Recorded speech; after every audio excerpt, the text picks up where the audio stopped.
വിഴിഞ്ഞത്ത് ആദ്യ മദർഷിപ്പ് തീരം തൊടുമ്പോൾ കേരളത്തിന്റെ മാത്രമല്ല രാജ്യത്തിന്റെ കൂടി വികസനത്തിനാണ് ചിറകുമുളയ്ക്കുന്നത്. കഴിഞ്ഞ ചൊവ്വാഴ്ച ചൈനയിലെ സിയാമൻ തുറമുഖത്ത് നിന്ന് പുറപ്പെട്ട സാൻ ഫെർണാണ്ടോ എന്ന കപ്പൽ 8 ദിവസത്തെ യാത്രയ്ക്കൊടുവിലാണ് വിഴിഞ്ഞത്ത് എത്തിയത്. സ്വപ്ന സാക്ഷാത്കാരത്തിന്റെ നാളുകൾക്കായി കൂടിയാണ് വിഴിഞ്ഞത്തെ ട്രയൽ റൺ. ലോകഭൂപടത്തിൽ വിഴിഞ്ഞം പ്രത്യേകമായി ഇടം പിടിച്ചു കഴിഞ്ഞു. സാൻ ഫെർണാണ്ടോ എന്ന മദർഷിപ്പിനെ വാട്ടർ സല്യൂട്ട് നൽകി വിഴിഞ്ഞം സ്വീകരിച്ചപ്പോൾ പിറന്നത് പുതുചരിത്രം കൂടിയാണ്. ട്രയൽ റണ്ണിനായാണ് 300 മീറ്റർ നീളമുള്ള സാൻ ഫെർണാണ്ടോ വിഴിഞ്ഞത്തെത്തിയത്. ലോകത്തിലെ ഏറ്റവും വലിയ രണ്ടാമത്തെ ഷിപ്പിംഗ് കമ്പനിയുടെ കപ്പലാണ് തലസ്ഥാനത്ത് നങ്കൂരമിട്ടത്.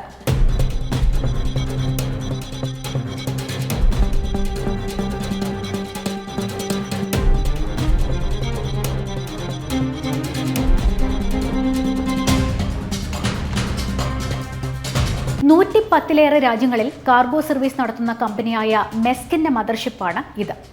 ചൈനയിലെ സിയാമൻ തുറമുഖത്ത് നിന്ന് പുറപ്പെട്ട 8,000 മുതൽ 9,000 TEU വരെ ശേഷിയുള്ള സാൻ ഫെർണാണ്ടോ കപ്പലിൽ നിന്നുള്ള 2,000-ഓളം കണ്ടെയ്നറുകളാണ് വിഴിഞ്ഞത്ത് ഇറക്കുന്നത്.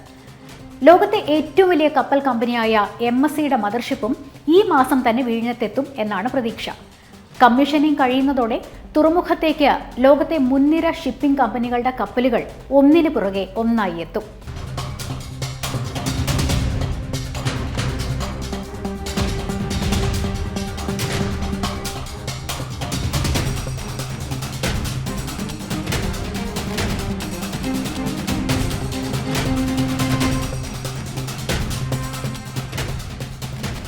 വലിയ കപ്പലുകൾ തുറമുഖത്തെത്തിയിട്ട് എന്താകും ചെയ്യുക?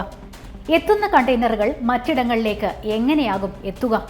വലിയ കപ്പലുകൾ തുറമുഖത്ത് കണ്ടെയ്നർ ഇറക്കിയ ശേഷം തുറമുഖം വിട്ടുപോകും. ഇതിനുശേഷം ചെറിയ കപ്പലുകൾ വിഴിഞ്ഞത്തെത്തിയാകും ഈ കണ്ടെയ്നറുകൾ വിദേശത്തേക്കും ഒപ്പം രാജ്യത്തിന്റെ വിവിധ തുറമുഖങ്ങളിലേക്കും കൊണ്ടുപോകുന്നത്. വെള്ളിയാഴ്ചയാണ് വിഴിഞ്ഞത്ത് ട്രയൽ റൺ നടക്കുക. എന്തിനാണ് ട്രയൽ റൺ? തുറമുഖത്തിന്റെ പ്രവർത്തനം, കൃത്യത എന്നിവ കൂടുതൽ മെച്ചപ്പെടുത്താനും കൂടിയാണ് ട്രയൽ റൺ നടത്തുന്നത്. 3 മാസം വരെ ട്രയൽ ട്രാൻസ്ഷിപ്മെന്റുകൾ നടത്താനാണ് വിഴിഞ്ഞത്ത് പദ്ധതിയിടുന്നത്. വാണിജ്യാടിസ്ഥാനത്തിലുള്ള ട്രാൻസ്ഷിപ്മെന്റ് കണ്ടെയ്നർ പ്രവർത്തനത്തിന് ഉയർന്ന കൃത്യതയും പ്രവർത്തന മാനദണ്ഡങ്ങളും ആവശ്യമാണ്. Vessel turn round, berth productivity, vehicle service time, crane productivity തുടങ്ങിയ പ്രധാന ഘടകങ്ങളിൽ അന്താരാഷ്ട്ര നിലവാരം ഉറപ്പാക്കേണ്ടത് അനിവാര്യമാണ്. ഡമ്മി കണ്ടെയ്നറുകൾ മതിയാകാത്ത സാഹചര്യത്തിൽ കൂടിയാണ് യഥാർത്ഥ കണ്ടെയ്നറുകൾ വിന്യസിക്കുന്ന ട്രയൽ റൺ നടത്തുന്നത്. എന്തായാലും തുറമുഖത്തിന്റെ പ്രവർത്തനത്തിന് ആവശ്യമായ പ്രധാന അനുമതികളെല്ലാം ലഭിച്ചു കഴിഞ്ഞു. ഇലക്ട്രോണിക് ഡേറ്റ ഇന്റർചേഞ്ച് അംഗീകാരം, കസ്റ്റോഡിയൻ കോഡ് അംഗീകാരം, ഇമിഗ്രേഷൻ ചെക്ക് പോസ്റ്റ് ക്ലിയറൻസ് എന്നിവ കൂടി ലഭിക്കുന്നതോടെ തുറമുഖം കമ്മീഷൻ ചെയ്യും.